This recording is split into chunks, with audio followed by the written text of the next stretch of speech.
Hello, welcome to Ken studies. जो paper 2 का paid group है फुल सिलेबस का, उसका ये इंट्रोडक्टरी लेक्चर है, फर्स्ट लेक्चर है। इसमें हम बताएंगे कि हम क्या क्या चीजें इसमें डिस्कस करेंगे, और सिलेबस सिलेबस को डिकोड करेंगे कि क्या आपको उसमें करना है, और कितने लेक्चर में हम क्या चीजें कवर करेंगे, ये सारे डिस्कस इसमें कर रहे हैं। तो पहले देखो, ऑलरेडी मैं बता चुका हूं कि ये कोर्स टाइम जो है 2 महीना, आज 1 अगस्त है, ठीक है। तो 1 अगस्त है और 31 सितंबर, सॉरी 30 सितंबर तक ये समाप्त हो जाएगा। टोटल जो आपका है 50 घंटे का रिकॉर्डेड वीडियो कोर्स होगा, जिसमें डाउट सेशन भी शामिल होगा। जो भी है, आप सबसे पहले चीजों को देखोगे, समझोगे, फिर डाउट को हमारे पास भेजेंगे। उसके बाद उस पर आपको वीडियो डाउट सेशन मिल जाएगा। जो भी डाउट होगा वो आपको सोल्व कर दिया जाएगा। अब किसी का पर्सनल उस ढंग का क्वेश्चन है तो वो मैसेज में ही मैं सोल्व कर दूंगा। आप मेरे पास मैसेज भेजोगे, मैं ट्राई करूंगा सोल्व करने का। यदि कोई भी कलेक्टेड प्रॉब्लम होगा तो मैं उसको एक स्पेशल उसका वीडियो बना करके फिर सोल्व कर दूंगा। शुरुआत जो भी होगा वो टेंस से, ये आज इंट्रोडक्टरी है। इंट्रोडक्टरी के बाद जो होगा वो उसमें टेंस से स्टार्ट करेंगे। 3 लेक्चर जो होगा वो टेंस का, क्योंकि टेंस सबसे ये प्रॉब्लम बहुत लोगों के साथ यही होता है कि I am going and I am गो, ये इसमें आपको कंफ्यूजन नहीं होना चाहिए। This is I am not joking, ये सीरियस प्रॉब्लम है। तो वो चीजें है, चूंकि हिंदी मीडियम वाले के लिए ये स्पेशल जो है हिंदी मीडियम वाले के लिए है, तो मैं उस चीज से स्टार्ट करूंगा। तो ऑलरेडी वो आज से स्टार्ट है। आज फर्स्ट लेक्चर इंट्रोडक्टरी मैं ये कर रहा हूँ, और जो आपका 30 सितंबर तक फिनिश हो जाएगा। उसके पहले हो सकता है, लेकिन उससे लेट नहीं होगा, ठीक है। तो आज का जो है वो इंट्रोडक्शन है, पूरा सिलेबस पेपर 2। कुछ ये स्टूडेंट का जो है ये प्रॉब्लम आपके साथ ना हो। देखो, ये एक लड़का है, ये पेपर 1 में देखो 121.22। इनफैक्ट कुछ कैंडिडेट जो सिलेक्टेड हैं, ये पेपर 1 में इससे कम मार्क्स लाए, लेकिन सेलेक्ट फाइनली हुए। और ये देखो, ये एग्रीगेट में भी क्वालिफाई था, एग्रीगेट में भी क्वालिफाई है। पेपर 1 में बहुत अच्छा मार्क्स है, लेकिन पेपर 2 में 1 मार्क, एटलीस्ट 1 मार्क और होता तो मान के चलो, जस्ट इमेजिन करो कि इसका ऑब्वियसली है कि फाइनल लिस्ट में ना बन पाता, यदि जस्ट 50 होता तो। लेकिन एटलीस्ट फिजिकल मेडिकल इंटरव्यू देने का तो मौका मिलता। लेकिन यदि इसका ऑन एन एवरेज ओनली 49 है, 49, अब ये एक्स्ट्रा 20 मान के चलो 70 हुआ होता, तो 70 हुआ होता तो मोस्ट प्रोबेबली था, मींस इजीली इसका बन गया हुआ होता मेरिट लिस्ट में। तो कहीं ना कहीं ये प्रॉब्लम आपके साथ ना हो। और इस बात का ये दुख है कि ये हमारा लॉन्ग टर्म तक स्टूडेंट रहा, लेकिन कहीं ना कहीं ये इंग्लिश में प्रॉब्लम की वजह से ही ये चीजें हुई। तो this problem should not happen to you, ये आपके साथ ऐसा ना हो। ये एटलीस्ट 70-80 आप 80 आपका आना चाहिए। 80 प्लस जो भी स्कोर है वो बेटर है। Just 49, a lot of candidate होते हैं जो 130 प्लस ले आए पेपर 1 में, लेकिन पेपर 2 जो है उसमें क्वालिफाई नहीं कर पाए। तो ये सिचुएशन नहीं, ये जस्ट 1 मार्क, तो 1 मार्क यहाँ कोई मायने नहीं रखता। लेकिन एटलीस्ट 1 मार्क भी आ गया होता तो फाइनल सिलेक्शन नहीं होता, बट एटलीस्ट इंटरव्यू वगैरह देने का मौका मिलता। तो ये सिचुएशन आपके पास न हो। ये दूसरा कैंडिडेट देखो, नो डाउट इसका चलो बिट ये में था रिजर्व लिस्ट में, तो हो गया। इसका ऑलरेडी आपको मैसेज भी मिल चुका होगा अजीत वर्मा का, आपने इनका वीडियो भी देखा होगा। इनका पेपर 1 चूंकि बहुत अच्छा था, 135, तो 135 एक्सेलेंट है। लेकिन पेपर 2 में देखो 62 ही आया। 10 मार्क्स एक्स्ट्रा आया हुआ होता तो टेंशन भी ना होता, क्योंकि देखो रिजर्व लिस्ट में आया, तो रिजर्व लिस्ट का आप श्योर नहीं कर सकते हो ना, सर्टेन नहीं कर सकते हो कि आएगा या नहीं आएगा। बट फॉर्चुनेटली चलो रिजर्व लिस्ट में इनका क्लियर हो गया, ठीक है। तो ये अच्छी बात है। लेकिन कहीं ना कहीं ये इसमें कुछ और मार्क्स होते, ये एक्सेलेंट के बावजूद भी पेपर 2 में जस्ट 62 है, इसमें 70 एटलीस्ट आपके आने चाहिए होते हैं। तो ज्यादा अच्छा, 80 एटलीस्ट होता तो ज्यादा अच्छा था, ठीक है। तो ये आपका इनका चलो, लेकिन सिलेक्शन हो गया तो ये अच्छा बात है। अब ये देखो, रक्षा राम मिश्रा सेम सिचुएशन। चलो लेकिन ये भी ये में थे आपके वेटिंग में, इनका भी यानी रिजर्व लिस्ट में, तो रिजर्व लिस्ट में इनका भी क्लियर हो गया। इनका रिजर्व लिस्ट में 6 रैंक आया, ठीक है। तो कहीं ना कहीं चलो 71 है, उतना बुरा नहीं है। देखो हम 3 कैंडिडेट का देख रहे हैं, पहला 49, सिलेक्शन नहीं हुआ। लेकिन इनका दूसरा 62 चलो सिलेक्शन हो गया लेकिन रिजर्व लिस्ट में, 71 रिजर्व लिस्ट में था लेकिन सिलेक्शन हो गया, ठीक है, ही सिलेक्टेड, लेकिन सुधार की आवश्यकता थी। अब देखो ये कैंडिडेट देखो, नो डाउट पेपर वन में भी एक्सीलेंट नहीं कर सकते हैं, लेकिन चलो ठीक है, इंटरव्यू में बहुत अच्छा, 100+ इंटरव्यू में जिसका भी है मैं मानता हूं वो बहुत अच्छा। लेकिन ये देखो पेपर टू में जस्ट 60, 80 आया हुआ होता, इनफैक्ट 70, 10 मार्क्स चाहिए था, 8 मार्क्स चाहिए था, 8-9 मार्क्स, तो 70+ तो एटलीस्ट आना चाहिए था। तो ये इनका जो भी है नहीं हुआ फाइनल, ठीक है। तो आपका ये लेकिन क्या है कि ये फिर से सेलेक्ट हो गए हैं, मींस रिटेन क्वालिफाई कर गए हैं, मेडिकल फिजिकल क्वालिफाई कर गए हैं, तो इंटरव्यू इनको फिर से देना है, तो होप कि शायद इस बार ये क्वालिफाई कर जाएं। तो देखो सेकंड पेपर में ही प्रॉब्लम। अब देखो ये एक कैंडिडेट, ये just OBC candidate, just OBC का 2018 में 93.66 कट ऑफ ही गया था, 93.66 कट ऑफ गया और उतना ही आया, लेकिन पेपर टू एक्सेलेंट और रैंक मिल गया। इंटरव्यू में भी देखो अच्छा आ गया, पर्सनालिटी टेस्ट में। तो ये इसका देखो फायदा हुआ सेकंड पेपर का। मैं ये यहाँ हाईलाइट नहीं कर रहा हूँ सेकंड पेपर, लेकिन जो मेजोरिटी कैंडिडेट होते हैं, खास करके जो हिंदी मीडियम वाले जो कैंडिडेट होते हैं, उनका पेपर टू के कारण ही प्रॉब्लम होता है। तो ये देखो पेपर टू एक्सेलेंट, तो ये इनका हो गया। अब देखो ये लड़का का भी, अंकुश सिंगला का मैंने कॉपी भी आपको दिखाया है, रिपोर्ट राइटिंग, आर्गुमेंट राइटिंग ये दिखाया है। तो इसमें देखो पेपर वन में बहुत कम मार्क्स मैं मानता हूं कम है, लेकिन पेपर टू में चलो अच्छा है, इंटरव्यू में एक्सेलेंट मिला, सिलेक्शन हो गया, 191 रैंक, ठीक है। तो ये सिचुएशन जो है, ए लॉट ऑफ कैंडिडेट जो है वो पेपर वन में अच्छा कर रहे हैं, कुछ आपका जो अपना स्ट्रॉन्ग पॉइंट है, जो स्ट्रॉन्ग पॉइंट है उस पर अधिक फोकस करो, उसमें अधिक मार्क्स लाने की कोशिश करो, उसमें एक्सेलेंट लाओ, तो आपके लिए ज्यादा अच्छा होगा, ठीक है। तो paper one no doubt generally आपका अच्छा कर ले जा रहे हो, लेकिन हिंदी मीडियम वाले के लिए पेपर टू एक चैलेंज होता है। तो हम इसमें इसी के लिए जो पेपर टू है वो स्पेसिफिक मैं हिंदी मीडियम वाले के लिए ही इसमें डिस्कस करूंगा। ये आपके 2 मंथ्स में पूरे चीजें हम जीरो लेवल से ही इसमें स्टार्ट करेंगे आपको कि क्या आपको करना है। तो देखो सिलेबस ऑलरेडी है, लेकिन फिर भी मैं इसमें डिस्कस कर दे रहा हूं। देखो 2 पार्ट है, तो इस पार्ट में तो आपको लैंग्वेज कोई मायने नहीं रखता है, आपका हिंदी और इंग्लिश दोनों में आपकी जो चॉइस है, तो हिंदी माध्यम से हो तो हिंदी में आप इसमें ऐसे लिखोगे, 4 ऐसे लिखना है तो 4 को आप हिंदी में इसमें एटलीस्ट अच्छा करो। लेकिन ये चीजें जो है, क्या कंटेंट है, क्या टॉपिक समझना, ये जो आपका नॉर्मल ऐसे जो होता है, जो आपने क्लास 10th 12th ये सब में लिखा है, वो डिफरेंट होता है, और इसमें जो है यूपीएससी वाले में ये डिफरेंट होता है, ठीक है। तो इसमें आपको मैं ये चीजें बताऊंगा कि क्या लिखना है, किस ढंग से, मेन टॉपिक समझाना मेरा काम होगा। टॉपिक कोई भी ये टॉपिक आता है तो क्या लिखोगे, क्योंकि टॉपिक में थोड़ा सा स्लाइटली चेंज होता है, तो उसके कंटेंट में चेंज होते हैं। आप क्या जानते हो ये इंपॉर्टेंट नहीं है, क्वेश्चन में क्या पूछा जा रहा है ये इंपॉर्टेंट होता है, ठीक है। तो ऐसे क्वेश्चन है which are to be insert in long narrative form either in Hindi और इन इंग्लिश, टोटलिंग 80 मार्क्स।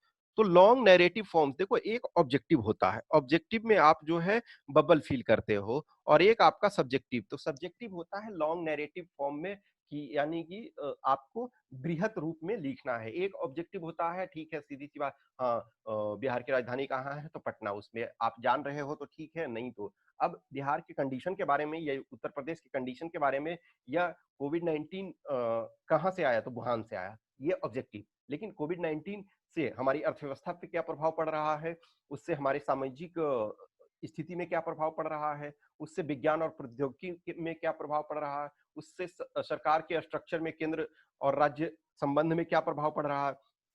तो ये सारी चीजों में लॉन्ग टर्म में डिस्क्राइब, ये लॉन्ग नैरेटिव फॉर्म में लिखना होता है। द इंडिकेटिव टॉपिक्स, यानी कि टॉपिक्स जो भी पूछे जाते हैं, जनरली आप past previous year question paper देखोगे तो टॉपिक्स क्या होते हैं, मॉडर्न इंडियन हिस्ट्री, यानी कि जो देश के अभी हाल में जो आजादी के बाद या आजादी, इनफैक्ट देखो यदि मॉडर्न इंडियन हिस्ट्री देखोगे तो नॉर्मली ये 1707 से शुरू होता है। 1707 एग्जैक्ट देखो timeline water tight separation history में नहीं होता है उस ढंग से, लेकिन 1707 जो है एक तरह से औरंगजेब का डेथ होता है, तो औरंगजेब ग्रेट मुगल 6 जो हुए, बाबर से लेकर के बाबर, हुमायूं, अकबर, जहांगीर, शाहजहां और औरंगजेब, इन्हें ग्रेट मुगल कहते हैं। तो ये ग्रेट मुगल जो है, शुरू में बाबर आया तो बाबर को इस्टेब्लिश किया यहाँ, लेकिन हुमायूं के बीच में आते आते स्थिति थोड़ा डगमग हो गया, बहुत शेरशाह सूरी बीच में आ गया। लेकिन अकबर ने उस पे अपना जो इंडिया में पावर को सुदृढ़ कर लिया, और औरंगजेब तक आते आते ये बहुत फैल गया था, लेकिन औरंगजेब के टाइम में ही ये डिक्लाइन होने लगा। लेकिन 1707 में जब औरंगजेब का जिस ईयर में डेथ हुआ, तो उस ईयर में उसके बाद जो है मुगल एम्पायर डिसइंटीग्रेट होना स्टार्ट होता है, वो कमजोर होना स्टार्ट।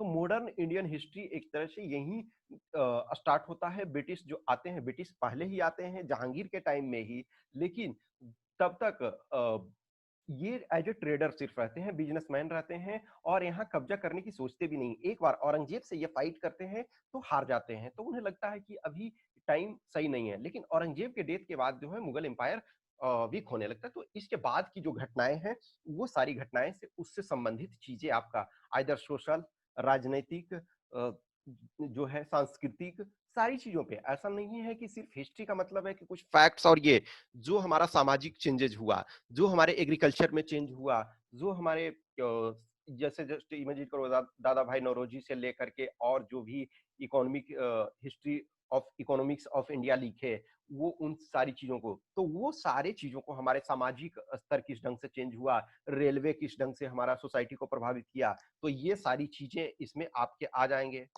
फिर आपका है, देखो ये स्पेशली इसमें कह रहा है स्पेशली ऑफ फ्रीडम स्ट्रगल, तो फ्रीडम स्ट्रगल पे अधिक ये करना है, लेकिन सारी चीजों को उसमें कवर करना। फिर है आपका ज्योग्राफी।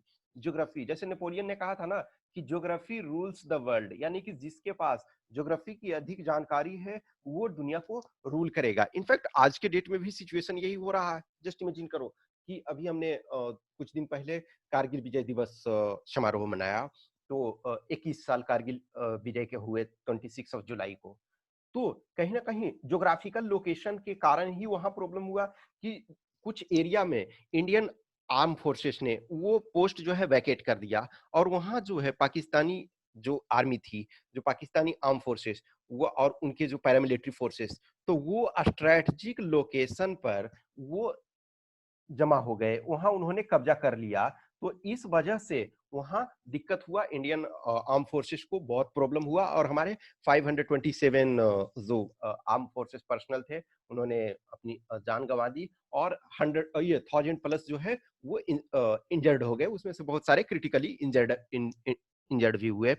तो ये जो है कि आपका फ्रीडम स्ट्रगल, तो ज्योग्राफी ज्योग्राफी ये मायने रखता है बहुत सारी चीजों के। तो ये एक स्मॉल चीजें हुई। ज्योग्राफी आपका है कि किस ढंग से है, किस एरिया में हम एग्रीकल्चर, जैसे देखो सेकेंड ग्रेन रिवॉल्यूशन जो है वो ईस्टर्न इंडिया में होना है, तो कहीं ना कहीं वो ज्योग्राफिकल चीजें और बहुत सारी चीजें आ जाती। फिर पॉलिटी एंड इकोनॉमी, जैसे पॉलिटी में अभी देखो गवर्नर गवर्नर की भूमिका जो है वो हमेशा विवादों में रहा है, और ग्रेजुअली, तो ये आज नया नहीं है। ये स्टार्ट आपका देखोगे तो 1951-52 से ही केरल में जो प्रॉब्लम स्टार्ट हुआ, तो वहीं से आपका स्टार्ट होता, और ग्रेजुअली जो है जो गवर्नर का जो पोस्ट है, जो उनकी डिग्निटी है, वो धीरे धीरे गिरता जा रहा है। अभी रिसेंट जो एग्जाम्पल है आपके कलराज मिश्रा है, तो वो उस पर आपका ध्यान रखना है। पॉलिटी से संबंधित बहुत सारी चीजें, centre state relations, prime minister की भूमिका, कोविड-19 में सेंटर स्टेट रिलेशनशिप, और बहुत सारी चीजें। फिर इकोनॉमी, इकोनॉमी जो है इस समय फोर फ्रंट पे है। कोविड-19 के कारण जो है इकोनॉमी का जो टॉपिक है वो अपने आप में ऑलरेडी बहुत इंपॉर्टेंट है। फिर उसके बाद इकोनॉमी के सेंस में सिर्फ इंडियन इकोनॉमी ही नहीं, आपका ग्लोबल इकोनॉमी, आपके जो आईएमएफ, वर्ल्ड बैंक से लेकर सारी चीजें। फिर उसके बाद नॉलेज ऑफ सिक्योरिटी, जो इंटरनल सिक्योरिटी इशू है, ठीक है, तो उस पर। फिर ह्यूमन राइट्स, जो मानवाधिकार हैं, वो चाहे मानवाधिकार प्रोटेक्शन का, मानवाधिकार हनन का, ये सारी चीजें। एंड एनालिटिकल एबिलिटी, जैसे honesty is the best policy, या इस टाइप की जो चीजें आती है। तो ये आपका जो फिलोसफिकल ये बोलते हो, ये बेसिकली फिलोसफिकल ऐसे इसमें आ जाता है। तो ये सारे टॉपिक, तो इसमें आपके पास एडवांटेज क्या है कि आपका हिंदी और इंग्लिश ये दोनों में, तो जो हम इसमें लेक्चर ये करेंगे वो थीम बेसिस पे, जैसे इंडियन हिस्ट्री है तो इसमें कुछ जो टॉपिक्स आ सकते हैं, कुछ जो प्रीवियस में आए हुए हैं, वो टॉपिक हम suppose Indian history specially of freedom struggle, तो मान के चलो इस पे है, तो सपोज हम इस पे 2 लेक्चर लिए, तो इसमें सपोज 5 थीम्स, हम 5 टॉपिक्स डिस्कस करेंगे कि इस टाइप के टॉपिक आते हैं तो आप क्या उसमें अटेम्प्ट कर सकते हो, स्लाइटली टॉपिक चेंज होता है तो उसमें आपको किस ढंग से चेंज करना है, ठीक है। तो ये सारी चीजों को आपको देखना है। अब इकोनॉमी है, पॉलिटी है, ज्योग्राफी है, तो उसमें किस ढंग से क्वेश्चंस पहले पूछे गए हैं, और पहले यदि पूछे गए तो अब किस ढंग से इसको मोल्ड कर सकते हो, किस ढंग से आप उस चीज को चेंज कर सकते हो। A lot of same subject लेकिन टोटली डिफरेंट टॉपिक, आपने जो लिख रखा है वो उसी सब्जेक्ट से होने के बावजूद भी आपको मार्क्स नहीं मिलेगा। इसका कारण क्या है कि जो क्वेश्चन पूछा गया है आप उस पर नहीं लिख नहीं रहे हो, जो आप जान रहे हो वो लिख रहे हो। तो उस टॉपिक को हम कई टॉपिक्स बताएंगे कि ये है, शब्द चेंज हो जाता है तो उसमें आपको क्या करना है। और हाँ, कुछ बेसिक डेटा, कुछ फैक्ट्स हैं वो आपको यूज होंगे, लेकिन जैसे जस्ट इमेजिन करो कुछ कोटेशन यूज करते हो, तो हर कोटेशन को, कोटेशन जानना सिर्फ इंपॉर्टेंट नहीं है, जो रिलेवेंट है वो उसको यूज करना है। तो हम इन सारी चीजों पे वो डिस्कस करेंगे थीम आधार पे। अब पार्ट बी जो है, तो देखो पार्ट बी जो है वो हिंदी हो या इंग्लिश हो, वो आपको इंग्लिश में ही लिखना है, लेकिन चूंकि ये हिंदी मीडियम का बैच होगा, ठीक है, हिंदी मीडियम का, तो हम इसमें ट्राई करेंगे कि आप लोग को, हिंदी मीडियम वालों को कंफर्टेबल हो उस ढंग से इसमें पढ़ाएंगे। जो प्योर इंग्लिश मीडियम वाला बैच रहेगा उसमें थोड़ा डिफरेंट स्ट्रेटजी होगा, आपका इसमें डिफरेंट स्ट्रेटजी होगा। तो इसमें देखो क्या है, कंप्रीहेंशन आपका होता है, देखो कंप्रीहेंशन, प्रेसी और ये लैंग्वेज स्किल्स, ये वाला जो दो देखो, तो कंप्रीहेंशन जो आपका है, प्रेसी और ग्रामर, ये जो है ये प्योर 3 टॉपिक आपका, कंप्रीहेंशन, प्रेसी, ग्रामर, ये 3 टॉपिक जो है ये प्योर आपका इंग्लिश का नॉलेज है।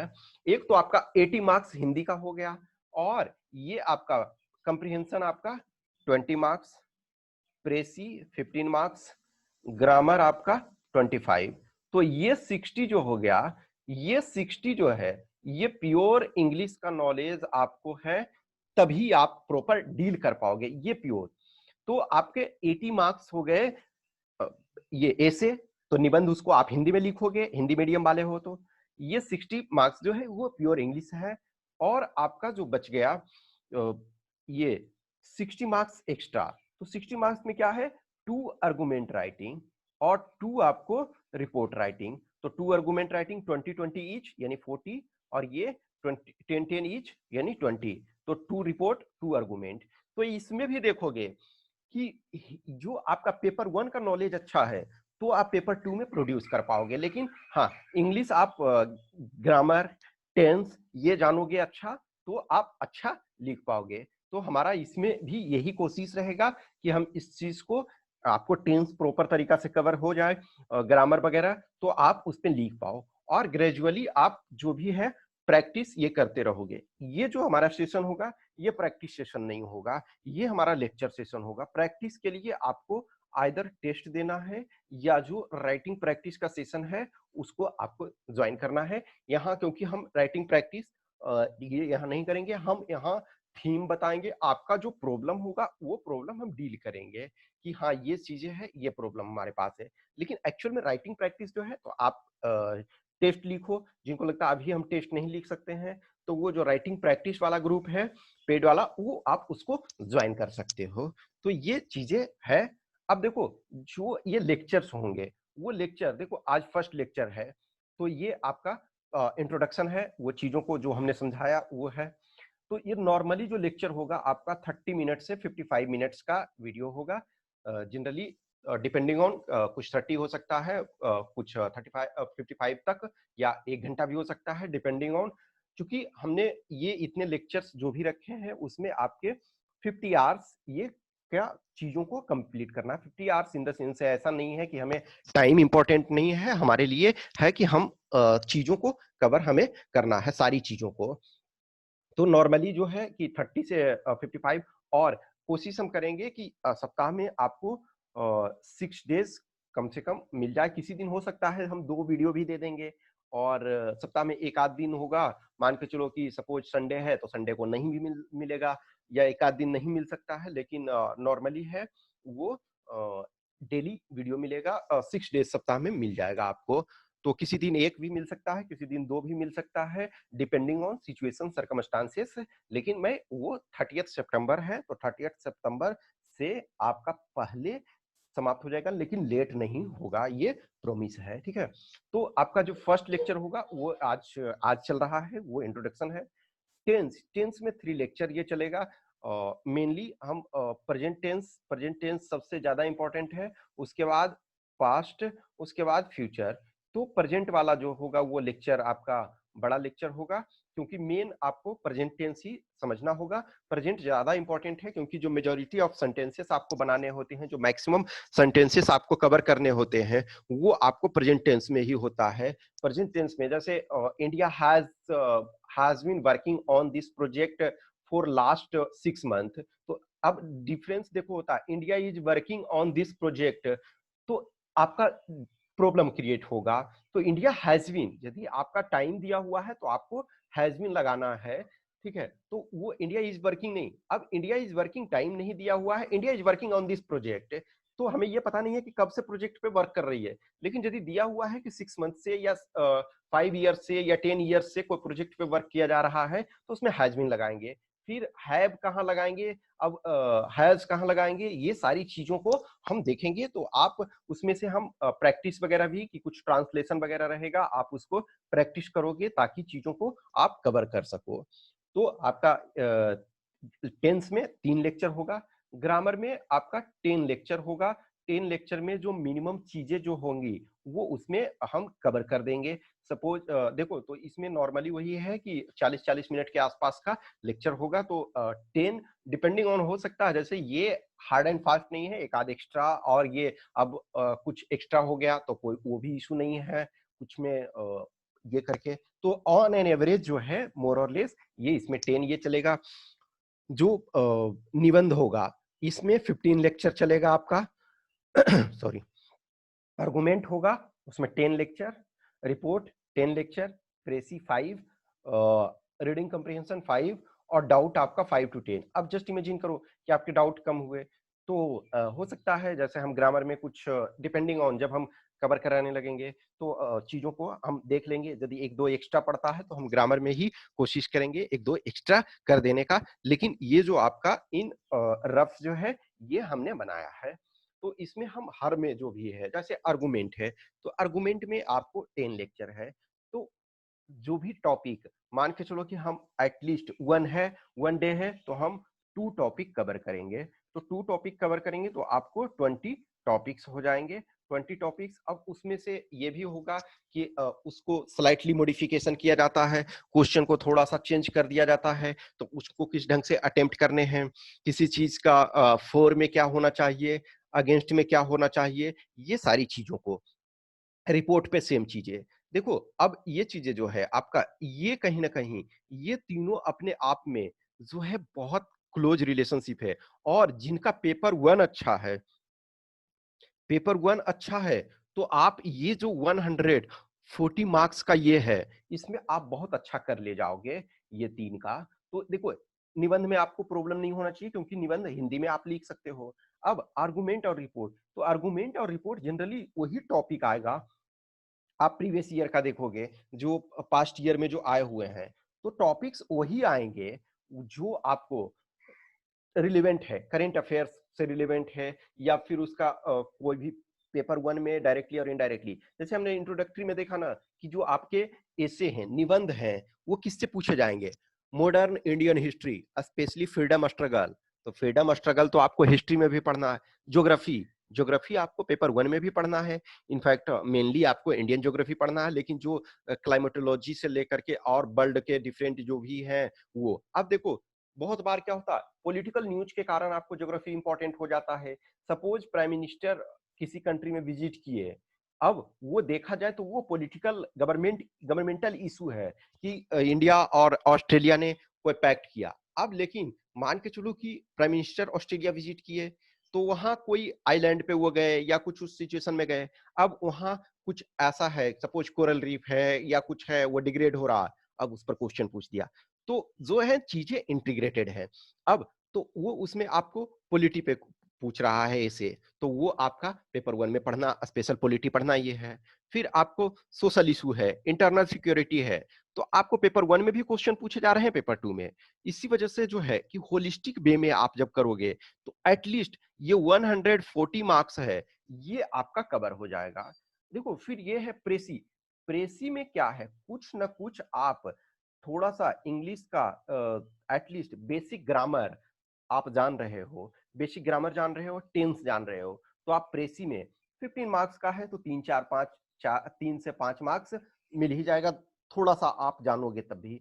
तो प्रेसी में सबसे ये क्या है कि आपको बॉक्स बॉक्स में लिखना है, तो वो चीजें ध्यान रखना है कि हाँ हमें थोड़ा सा नीट एंड क्लीन लगे, जहाँ स्पेस है हमको शीर्षक नहीं देना है, टाइटल नहीं देना है, तो टाइटल आप नहीं दोगे। फिर है एक बॉक्स में आप एक एक ही लिखोगे, दो नहीं लिखना है, 1/3 में लिखना होता है, उस चीज को फॉलो करोगे। ठीक है, फिर आप ये है पैराग्राफ में लाइन छोड़ना, सपोज मान के चलो ये 5 बॉक्स होता है। ठीक है, तो अब 5 बॉक्स है, अब यहाँ सपोज ये समाप्त हुआ, तो अब इसमें ये इस लाइन में नहीं लिखोगे, नेक्स्ट लिखने लगोगे, या यहाँ जस्ट लास्ट में समाप्त हुआ तो इसमें नहीं लिख करके यहाँ से स्टार्ट करोगे, तो कुछ बेसिक चीजें ध्यान रखोगे।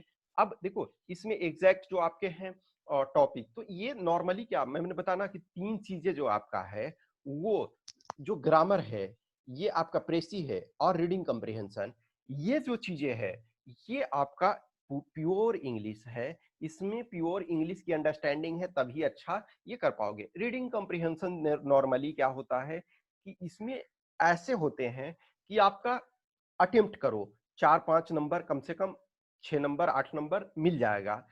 देखो नॉर्मली क्या होता है कि एक चीज ये है कि जो लोग टेस्ट देते हैं, एडवांटेज ये है कि वो पेपर पूरा कर लेते हैं।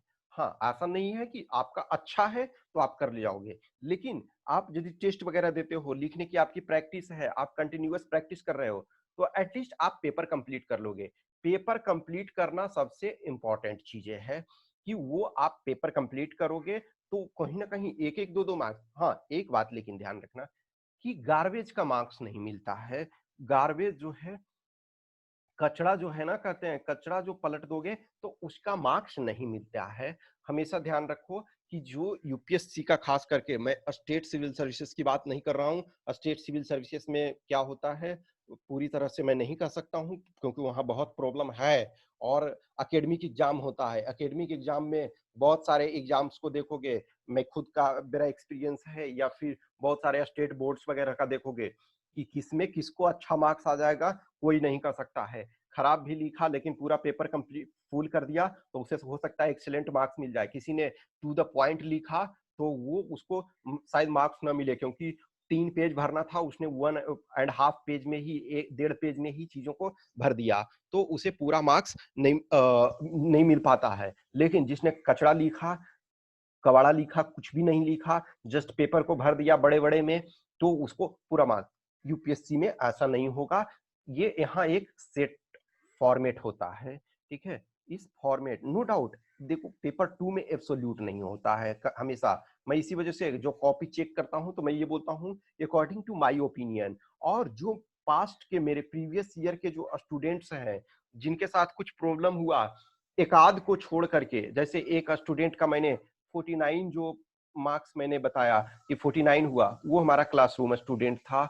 कहीं ना कहीं वो एक मेरे लिए एक बिग ड्रॉबैक था, कहीं ना कहीं हुआ वो सेटबैक हमारे लिए है, वो मेरे लिए एक प्रॉब्लम कि वो एक अच्छा स्टूडेंट होने के बावजूद पता नहीं क्लास में टेस्ट देने में उतना खराब नहीं करता था, एटलीस्ट वो डिजर्व करता था 60+ तो एनीवे डिजर्व करता था। लेकिन पता नहीं 49 कैसे आया, या तो पैनिक हो गया या जो भी कुछ ब्लंडर कर दिया। देखो समटाइम क्या होता है कि यूपीएससी में क्या होता है कि आपका निगेटिवली इम्पैक्ट होता है। निगेटिवली इम्पैक्ट की किसी चीज को आपने बहुत खराब लिखा, आप किसी का मार्क्स देखना समटाइम कि निगेटिव मार्किंग भी दिया जाता है। निगेटिव मार्किंग उस सेंस में नहीं है कि आपको एक को फैक्ट गलत लिखने पे, लेकिन कुछ आपने ब्लंडर किया तो उस ब्लंडर में जो होता है वो आपको निगेटिवली पेनलाइज किया जाता है। वो आपको निगेटिवली पेनलाइज किया जाता है कि उसका प्रभाव जो है दूसरे क्वेश्चन पे पड़ेगा। दूसरे किसी पे आपने एकदम टोटली इरिलीवेंट लिखा, टोटली सपोज इंडिया का जो बेसिक स्ट्रक्चर है कॉन्स्टिट्यूशन का, आप उसी को नहीं जान रहे हो, जो बेसिक चीजें हैं वो नहीं आप जान रहे हो, बेसिक मोरल वैल्यू नहीं जान रहे हो, विमेन इशू को आपने गलत तरीके से डील किया, तो वो निगेटिवली पेनलाइज हो गए। निगेटिवली पेनलाइज का मतलब है कि वो कंटेंट अच्छा होने के बाद भी दूसरे में भी आपको थोड़े से कम मार्क्स मिलेंगे। तो पता नहीं जो भी उसके इशू हुए, बट दैट मेरे जो भी जितने दिनों से मैं 2017 से प्रिपरेशन करवा रहा हूँ, 17, 18, 19 और ये 20 चल रहा है, तो 4 ईयर से वो फर्स्ट मेरे पास ऐसा केस आया जो कि 49 मार्क्स उसे मिला, और वो सेलेक्ट जो भी है उसका नहीं हुआ, क्योंकि देखो aggregate 166 cut off paper 1 plus paper 2 combined गया था, उसका 170 आया, तो वो एग्रीगेट भी क्वालिफाई था। पेपर 1 में उसके बहुत अच्छे मार्क्स थे, लेकिन 49 1 मार्क्स कम आया, 1 मार्क, एटलीस्ट उसके 60 आने चाहिए थे, मैं जहां तक समझता था। लेकिन चलो देखो, this is the truth of the day.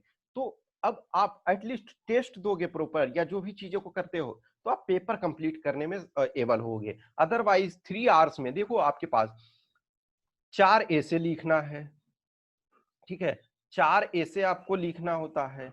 अब 4 ऐसे आपने लिखा, 4 ऐसे प्लस 2 रिपोर्ट प्लस 2 आर्गुमेंट, 8 तो यही हो गया।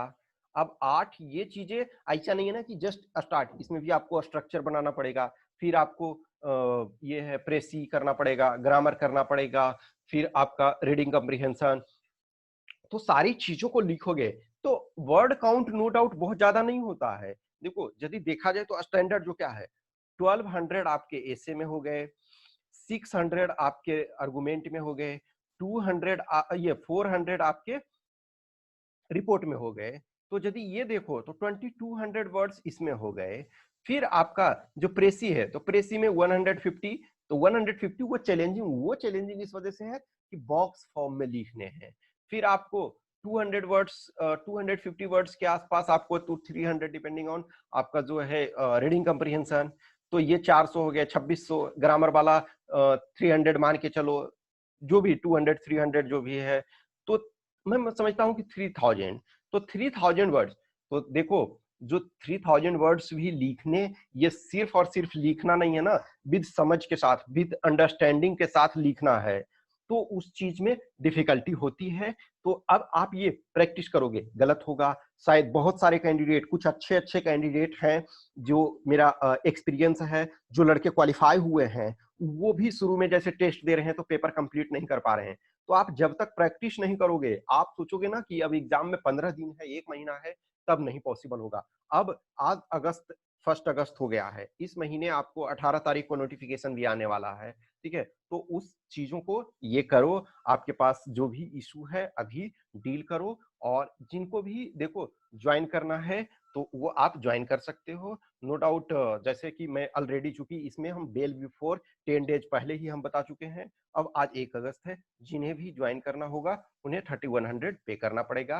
वो 2500 वाला जो ऑफर था वो कल तक था, अब जो भी है 3100 पे करना पड़ेगा, क्योंकि देखो अब फिलहाल जो है हिंदी मीडियम वाला अभी बैच नहीं स्टार्ट होगा, यदि होगा भी तो वो क्रैश कोर्स होगा, उसमें कम टाइम दिया जाएगा, और उसमें एक्स्ट्रा आपको पे भी करना पड़ेगा। ये मैं रख रहा हूँ, ये इसमें हम फुल प्रॉपर तरीका से, वो लास्ट में जो हम 1 महीना का शायद क्रैश कोर्स कराएंगे तो वो रैपिड मोड में चलेगा, उसमें मैं 50 आवर्स नहीं दे पाऊंगा, उसमें आपको जो है इंपॉर्टेंट जो टॉपिक्स होंगे, जो लगेंगे, वही मैं डिस्कस करूंगा, तो वो उन लोगों के लिए जो वेल प्रिपेयर्ड होंगे उन्हीं के लिए। ये मैं ग्राउंड लेवल से, ये एक तरह से फर्स्ट भी बैच है हिंदी मीडियम के लिए और आखिरी भी बैच है। हाँ, इंग्लिश मीडियम वाला है तो उसको मैंने जैसा कि बताया कि वो 20 अगस्त के आसपास से, जो इंग्लिश मीडियम वाले हैं उनके लिए 20 अगस्त के आसपास से हम स्टार्ट करेंगे। तो जिनको भी ये लेना है वो आप ज्वाइन कर सकते हो, लेकिन 3100 उनको पे करना पड़ेगा। आप इसमें फुल सिलेबस हिंदी मीडियम वालों के लिए है, ये आपकी अपनी चॉइस है, ये कर सकते हो, ठीक है। तो ये वाला वीडियो जो है ये मैं ओपन कर रहा हूँ, लेकिन कल से जो होगा वो वही देखेंगे जो पेड ग्रुप वाले होंगे। तो आज मैं ये सबके लिए ओपन कर रहा हूँ, जिनको भी कुछ भी क्वेश्चंस क्यूरी है तो आप हमें व्हाट्सएप नंबर पे संपर्क कर सकते हो, या इसमें टेलीग्राम नंबर पे संपर्क कर सकते हो, या फिर कॉल इस नंबर पे कर सकते हो। जिनको भी टेस्ट देना है वो केन स्टडीज पे जाके टेस्ट दें। अब इस महीने आपका नोटिफिकेशन आ रहा है, जैसे ही नोटिफिकेशन आता है तो डिपेंडिंग ऑन आपके पास प्रेशर बढ़ता जाता है, ठीक है? तो आप अभी से कंसर्न रहो, क्योंकि ये इस ढंग से जो मैं ग्राउंड लेवल से जीरो से पढ़ा रहा हूँ, तो ये यही बैच चलेगा। इसके बाद हिंदी मीडियम वाला बैच नहीं चलेगा। यदि वो चलेगा भी तो वो फास्ट मोड में क्रैश कोर्स चलेगा। कुछ भी क्वेश्चंस क्यूरी है तो आप हमें कमेंट बॉक्स में डालें, व्हाट्सएप नंबर पे संपर्क करें, मैसेज कर सकते हैं, कॉल कर सकते हैं, जो भी इशू है वो करें। Okay, thanks for watching this, have a nice day.